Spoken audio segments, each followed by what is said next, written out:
Nous sommes aujourd'hui donc vendredi, très heureuse d'être en votre compagnie. Je suis Christelle Melledge et c'est Judith Assoumo donc qui réalise ce temps d'antenne. Aujourd'hui, nous parlerons avec le professeur pédiatre Aouli, évidemment des allergies chez les enfants. Il faut dire que le professeur n'est autre que le 3e professeur de pédiatrie en Côte d'Ivoire. Avant lui, il y avait donc Esso Nomel et puis Assi-Adou. Et on a encore la grâce de l'avoir. Il est le 3e professeur de pédiatrie en Côte d'Ivoire. Nous parlerons également avec King Latif Abdul, bottier chausseur, de la tenue, l'entretien évidemment des chaussures, et puis avec Silamar, les parures festives. Alors professeur, vous allez nous enseigner aujourd'hui sur les allergies chez les enfants. C'est vraiment un casse-tête pour les parents. Déjà, comment définir une allergie?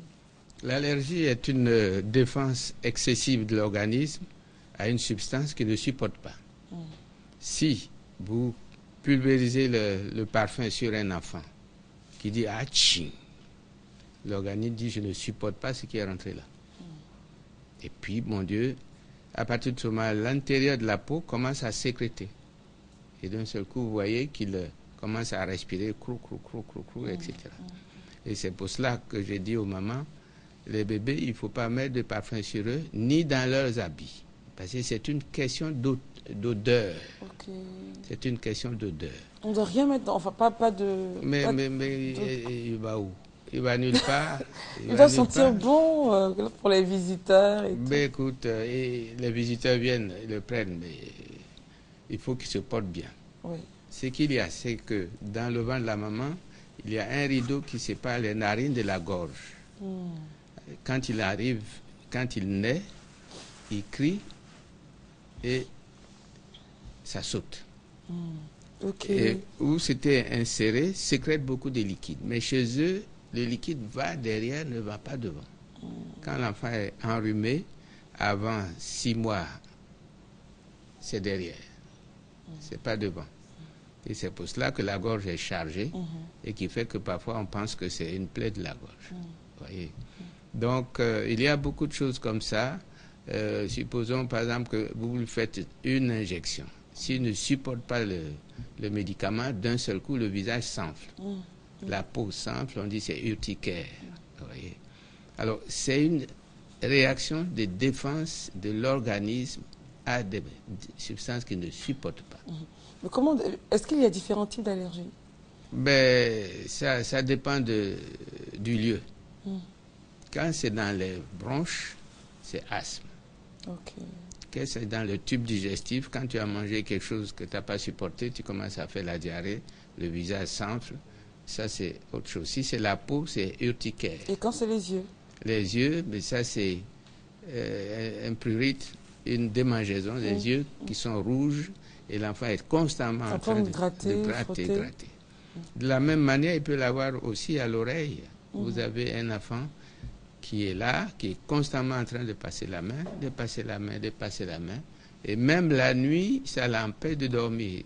Il se réveille brutalement, il commence à crier. C'est qu'il y a toutes ces choses-là qu'il faut. Mais justement, alors, quand c'est les yeux, c'est dû à quoi? Quand c'est les yeux, il y a d'abord l'atmosphère. Il y a l'atmosphère, la poussière. Et puis l'enfant lui-même, il touche quelque chose et puis passe ça sur les yeux. Vous voyez. Donc sa main peut-être qu'il joue, la main sale, donc il passe. Mais à partir de 3 mois, il a 1 an. Tout ce que les 2 yeux voient, la main touche. Quand la main a touché, ça va dans la bouche. Et à partir de ce moment-là, n'importe quoi, il commence à mettre les yeux. Vous voyez. Donc c'est cette réaction. Par exemple, l'encens, les enfants ne supportent pas. Si vous mettez ça dans la maison, il va commencer à éternuer pour l'organisme qui dit « je ne supporte pas ce que vous avez mis ». L'encens. Oui, l'encens. À telle enseigne que ceux qui ont Oussuna et consorts ont constamment ces enfants-là qui sont enrhumés et qui éternuent beaucoup. Et une fois que c'est comme ça, ce qu'il faut savoir, c'est que quand vous êtes couché, que vous dormez, toutes les sécrétions, tout le liquide de votre corps s'accumule. C'est pour ça que la bouche coule. Alors, si ça s'accumule au niveau des narines, tu es enrhumé. Au niveau des bronches, tu tousses. Au niveau du tube digestif, tu as la diarrhée. Ainsi, entre 1h du matin et 4h du matin, si tu as fait 2 selles, tu es malade. Vous voyez? Si c'est au niveau de la vessie, tu fais pipi. Vous voyez? À telle enseigne que ces enfants qui ont l'asthme, c'est entre 1h du matin et 4h du matin. Que les crises évitent, Voilà, effectivement. qu'il fait des crises. Et parfois même, quand il va à l'école, vous voyez, l'atmosphère, la craie La craie, tout à fait. ça peut provoquer tout cela. Et c'est pour cela qu'il faut faire attention à ces choses-là. Ce qu'il y a, c'est que ce n'est pas héréditaire. C'est-à-dire que si vous éloignez ce pourquoi il réagit, et ça s'arrange. Mais comment savoir ce pourquoi justement il réagit? Voilà, et c'est pour ça qu'il faut surveiller, regarder et tout. Le ventilateur, par exemple, brasse la poussière. Et c'est pour ça, par contre, le climatiseur aspire la poussière pour qu'il met quelque part pour qu'on nettoie. Donc un enfant qui est sujet à l'asthme peut dormir sur le climatiseur. Okay. Oui, oui. Donc, bien dosé, je veux dire, pas mettre... tu sais, les enfants, ils transpirent plus que nous. Donc, si tu doses un peu, il va transpirer. C'est vrai. S'il transpire, il a des boutons partout. Oh, ben oui. C'est délicat tout ça. Alors donc, l'enfant peut dormir sur son climatiseur, voilà, s'il a l'asthme et tout. Parce qu'il y a le filtre qui recueille la poussière. La poussière, mais pas le ventilateur. Non, non. Il brasse la poussière. D'accord. Et pour ceux maintenant qui ont des démangeaisons, qu'est-ce qu'il faut faire? Des yeux, ensuite on parlera de ceux qui... Oui, voilà, alors il y a des... Pour les yeux, bon, l'ophtalmo va vous donner ce qu'il y a, n'est-ce pas? Pour les yeux, il faut éviter, vous avez dit, la craie. Il faut éviter l'atmosphère. L'atmosphère.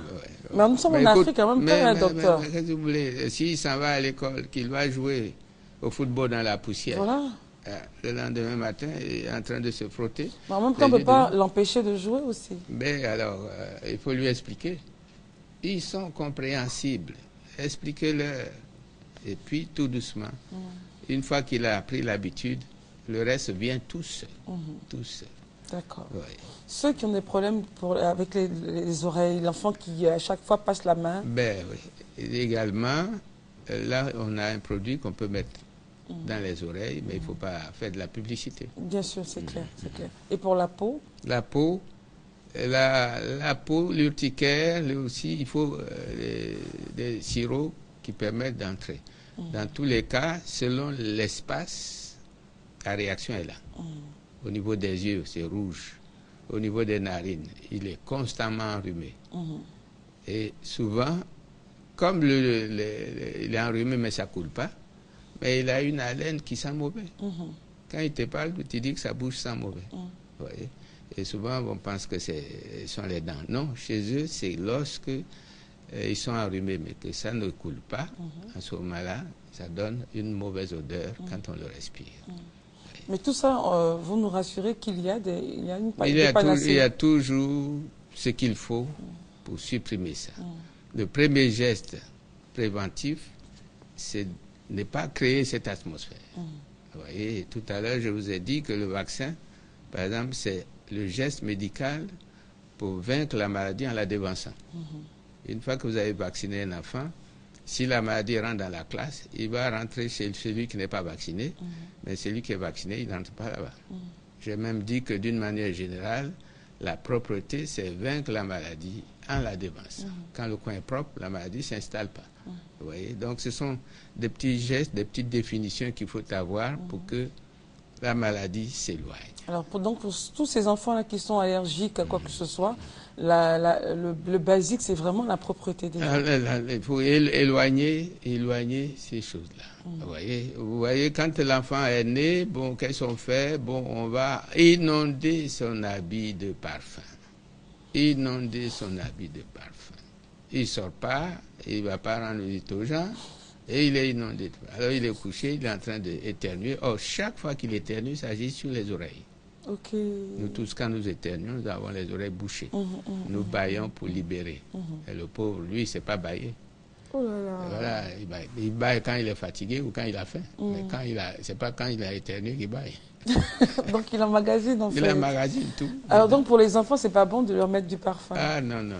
Même si l'odeur n'est pas aussi... Vous cherchez pas l'arbre. Vous cherchez pas l'arbre.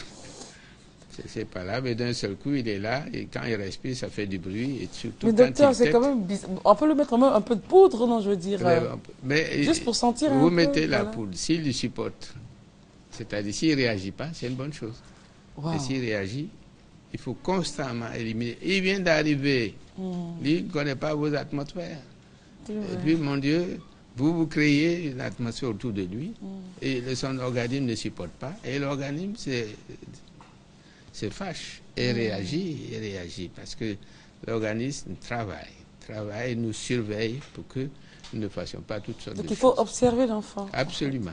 Observer l'enfant, noter toutes les réactions et constamment voir autour ce qu'il y a.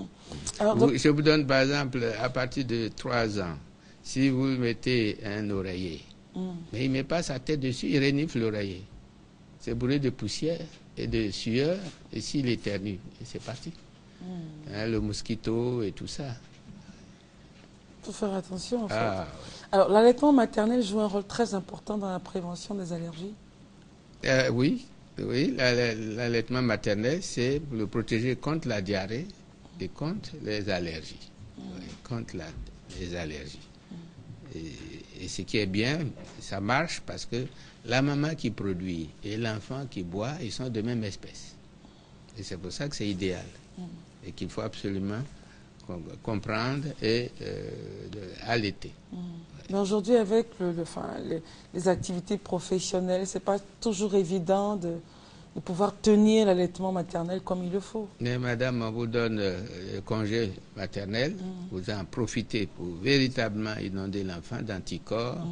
Et à partir de ce moment-là, même si vous n'êtes pas là, en donnant de bons conseils à ceux qui vont vous remplacer, l'enfant s'en tire. C'est quoi les bons conseils? Mais le bon conseil, c'est ce que nous venons de dire. Il ne faut pas, quand je ne suis pas là, que tu as l'enfant, tu as fait la toilette de l'enfant, c'est pas la peine parce qu'il y a le parfum dans le panier que tu mets partout.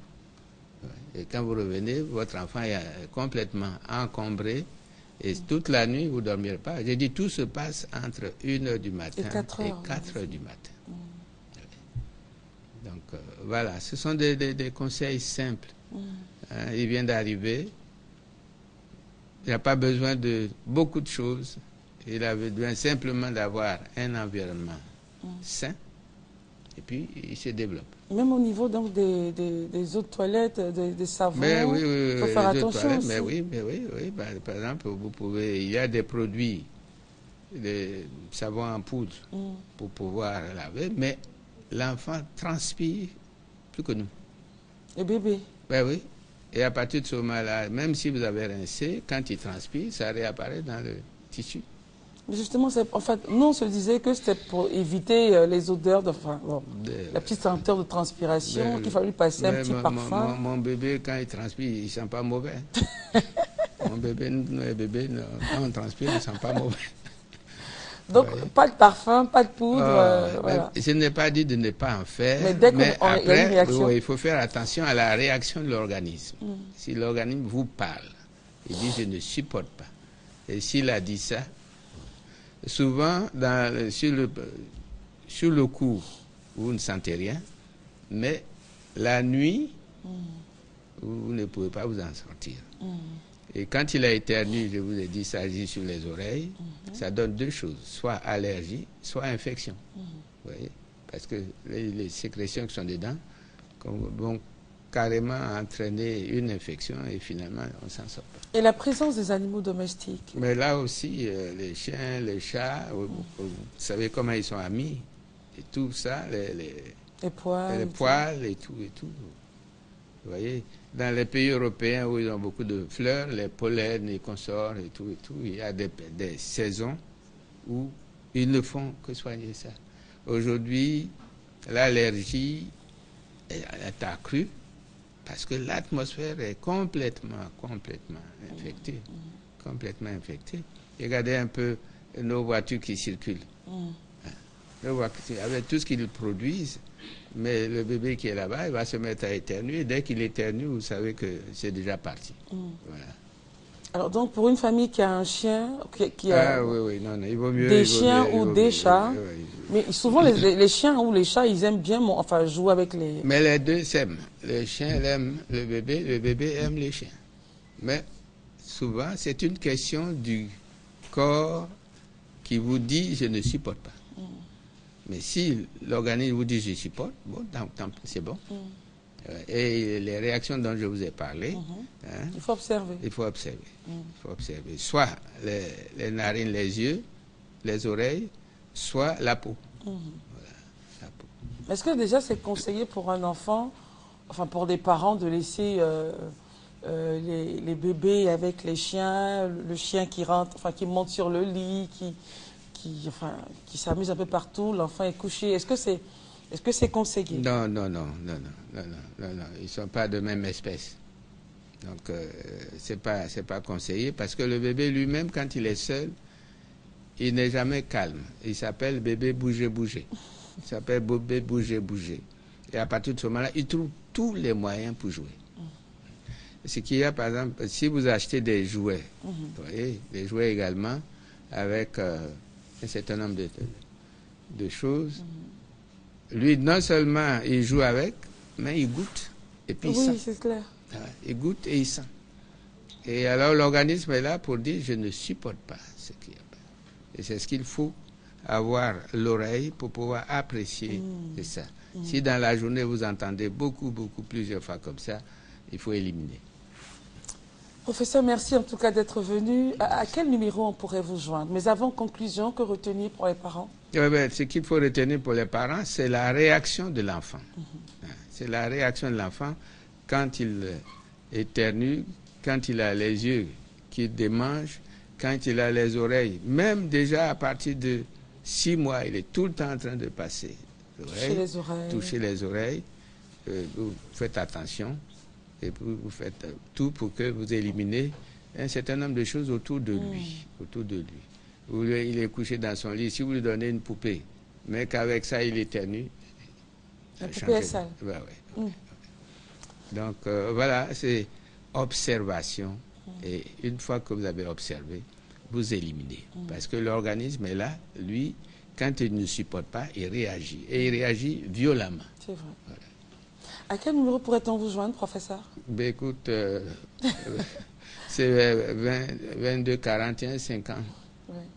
22 41 45 40 77. Oui, parce que le professeur n'aime pas les portables. Mais écoute, vous savez pourquoi? C'est parce que le bébé, à partir de la 3e semaine, il a des coliques.